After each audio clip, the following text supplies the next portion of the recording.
ask you guys, what do you guys think is going to happen? And obviously this is in the future, but do you think Baker Mayfield is going to be the long-term solution in Cleveland, right? I mean, they're going to have to come around to his contract here eventually and make a decision on him. And a lot of general sentiment here in Ohio is that Baker just doesn't seem to be that guy that they're looking for.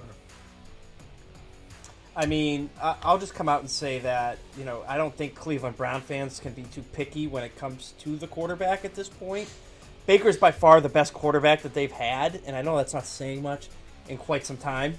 So I think that he's going to get another contract, whether it's just did they make a decision on his fifth year, or is that this year? No, that's this year. It's this year. So they're going to make a decision.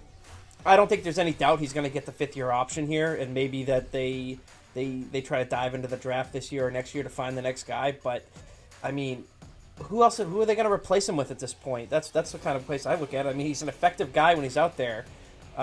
Maybe they need to tailor a little bit more towards him. I don't know if that's the case. I'm not in Ohio, so I don't follow the Browns as closely as you might, Jay, being up there. But it seems like they might need to tailor a little bit more to him, kind of like Baltimore did with Lamar Jackson, maybe to a lesser scale.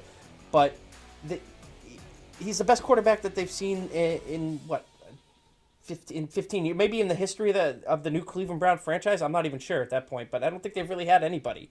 You get, there's always a joke about the jersey that has the names that just keep getting crossed off, and they keep putting a new name on it. I mean, I think Baker's probably the best one that's come through, since that's happened. Well, the general sentiment here in Ohio is, in the past they've been a revolving door for quarterbacks, but a lot of that comes down to the fact that nobody wants to go play for a crap team and a crap roster. I mean, at the moment, before the season started, we were talking about the Browns having potentially the best roster top to bottom, and they still have a lot of talent. Even though Odell has departed for the season, there's still a lot of talent on that offense and that defense.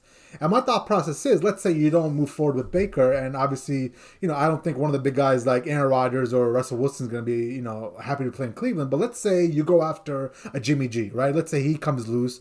Somehow, they move on with Trey Lance and Jimmy G's in the market.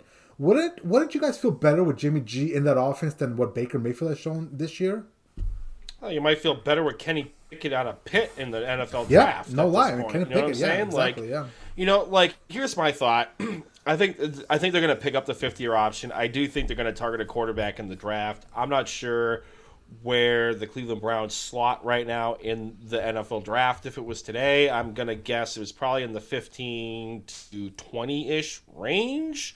But, if I was a betting man, which clearly I am, just haven't been that great this season, but I would... Hey, I'm very self-aware. I'm a self-aware guy. I put it all out there. But, honestly, you might as well just take a shot in the draft and maybe get yourself a Kenny Pickett, or you get yourself I forget the guy's first name, but he's out of Nevada. His last name's Strong. I know he's had knee issues during his career at Nevada and whatnot, or hell, even like a Matt Corral. If you just want to be a run-heavy team and live off of play action, and we've all seen Corral run the football at Ole Miss, that would definitely fit the kind of dynamic that Kevin Stefanski's trying to do out there. So why pay in agency when you can get another rookie contract on the books? You're only on the hook for an injury guarantee with Baker's 50-year option. And say if he does ball out and other teams are singing the quarterback blues, you flip Kenny Pickett or Corral or whoever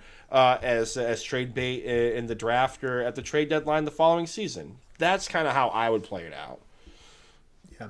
And I think you got to point to that Kenny Pickett angle, just because, I haven't delved deep into this just yet. And to be 100% with you guys, this quarterback class is going to be a fairly weak one. But Kenny Pickett has started making some waves the last, I would say, 4 or 5 weeks. And a lot of it comes down to the fact that these scouts are just looking for somebody to be able to draft, and he just fits all the bill with his physical, stature. He's like 6'3", 220 pounds, good arm.